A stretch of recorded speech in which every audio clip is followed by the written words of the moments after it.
ಪ್ರೀತಿಯ ವೀಕ್ಷಕರೇ, ಎಲ್ರಿಗೂ ಸ್ವಾಗತ. ನೋಡಿ, ವಾತ್ಸಲ್ಯ ಅವ್ರದ್ದು 8 ಎಕರೆ ಲ್ಯಾಂಡು ಸ್ನೇಹಿತರೆ ಮಾರಾಟಕ್ಕೆ ಸಿದ್ಧವಿದೆ. ಆದರೆ ಇದು ನೀರಾವರಿ ಜಮೀನಲ್ಲ, ಓಕೆನಾ. ಇದ್ರ ಬಗ್ಗೆ ಸಂಪೂರ್ಣವಾದ ಮಾಹಿತಿಯನ್ನು ತಿಳಿಯಲು ಒಂದು ಲೈಕನ್ನು ಕೊಟ್ಟು ಸ್ನೇಹಿತರೆ, ಇಷ್ಟ ಆಯಿತು ಅಂತಂದರೆ ಮಾತ್ರ ಸಬ್ಸ್ಕ್ರೈಬ್ ಮಾಡ್ಕೊಳ್ಳಿ. ಬನ್ನಿ ಸ್ನೇಹಿತರೆ, ಶೋ ಮಾಡೋಣ. ನೋಡಿ, ವಾತ್ಸಲ್ಯ ಅಂತೇಳಿ ದೊಡ್ಡ ಬೊಮ್ಮನಹಳ್ಳಿ ಅಂತ ಹೇಳ್ಬಿಟ್ಟು ಒಂದು ಹಳ್ಳಿಲಿ ಇರ್ತಕ್ಕಂಥ ಜಮೀನಾಗಿರುತ್ತೆ. ಹೊಸಪೇಟೆ ಸ್ನೇಹಿತರೆ, ಹೊಸಪೇಟೆಯಲ್ಲಿ ಬರ್ತಕ್ಕಂಥದ್ದು ಇದು.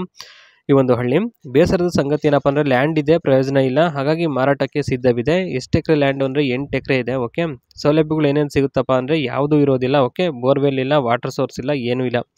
ಮತ್ತು ಗದ್ದೆಯ ಮನೆ, ಒಂದು ಹೊಸ ಮನೆ ಗೃಹಪ್ರವೇಶ ಆಗಿದೆ. ತಿಂಗಳಿಗೆ 1 ವಾರ ಇರೋದಕ್ಕೆ ಮಾತ್ರ ಒಬ್ಬರಿಗೆ ಅವಕಾಶ ಸಿಗುತ್ತೆ.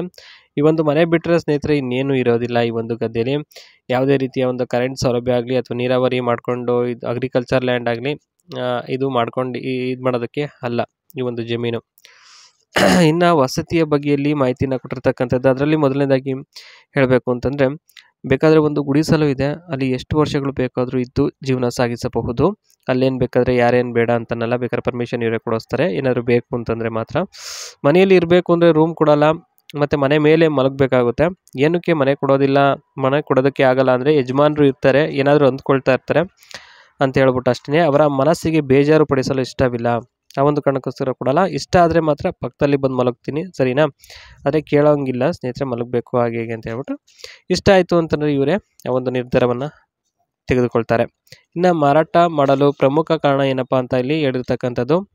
ಅದರಲ್ಲಿ ಮೊದಲನೇದಾಗಿ ಗದ್ದೆ ಕೆಲಸ ಮಾಡಲು ಪರಿಶ್ರಮ ಹಾಕಬೇಕಾಗುತ್ತೆ. ಅದಕ್ಕೆಲ್ಲ ಸಮಯ ಇಲ್ಲ, ಮೇಕಪ್ ಮಾಡೋಕ್ಕೆ ಸಮಯ ಸಿಗ್ತಿಲ್ಲ. ಇನ್ನು ಅದಕ್ಕೆಲ್ಲ ಎಲ್ಲಿ ಸಿಗುತ್ತೆ. ದಿನ ಕೆಲಸ ಮಾಡದೆ ಹಾಗೂ ಮಾಡಿಸಿಕೊಂಡು ತೂಕ ಹೆಚ್ಚಾಗುತ್ತಿದೆ. ಯಜಮಾನರಿಗೆ ಎತ್ತಿ ಮಾಡೋದಕ್ಕೆ ಆಗ್ತಾ ಇಲ್ಲ ಕಣ್ರಿ ಅಂತ ಹೇಳ್ತಾರೆ. ಆ ಒಂದು ಕಾರಣಕ್ಕೋಸ್ಕರ ಈ ಒಂದು ಮಾರಲು ನಿರ್ಧಾರ ಮಾಡಿದ್ದಾರೆ ಅಷ್ಟೇ. ಅದಕ್ಕೆ ಅಷ್ಟೊಂದು ಪರಿಶ್ರಮ ಏಕೆ ಹಾಕಿ ಗದ್ದೆ ಮಾಡಬೇಕು ಅಂತ ಇವರ ಒಂದು ಉದ್ದೇಶ ಆಗಿರುತ್ತೆ, ಮತ್ತು ಮನಸ್ಸಿನ ಮಾತಾಗಿರುತ್ತೆ, ಮತ್ತು ಯೋಚನೆಗಳು ಆ ರೀತಿ ಯೋಚನೆ ಮಾಡಿದ್ದಾರೆ. ನೋಡ್ಬೋದು ಯಾವ ರೀತಿ ಇದೆ ಅಂತ ಹೇಳ್ಬಿಟ್ಟು. ರೆಡ್ ಪ್ಯೂರ್ ಸಾಯಿಲು ಸ್ನೇಹಿತರೆ, ಮತ್ತು ಜಮೀನ್ಗೋ ಅಂತ ಒಂದು ದಾರಿನೂ ಸಹ ಕಾಣ್ಬೋದು. ಅಕ್ಕಪಕ್ಕದಲ್ಲಿ ಏನು ಕಳ್ಳೆ ಗಿಳ್ಳೆ ಎಲ್ಲ ಬೆಳ್ಕೊಂಡು ಈ ರೀತಿ ಆಗಿದೆ ಅಷ್ಟೇ. ಆದರೆ ಟಾರ್ ರೋಡ್ ಫೇಸು ನಿಮಗೆ 200 ಮೀಟ್ರಿಗೆ ಸಿಕ್ಬಿಡುತ್ತೆ. ಹಾಗಾಗಿ ಟಾರ್ ರೋಡು ಚೆನ್ನಾಗಿದೆ, ಎಲ್ಲ ಚೆನ್ನಾಗಿದ್ದಾರೆ.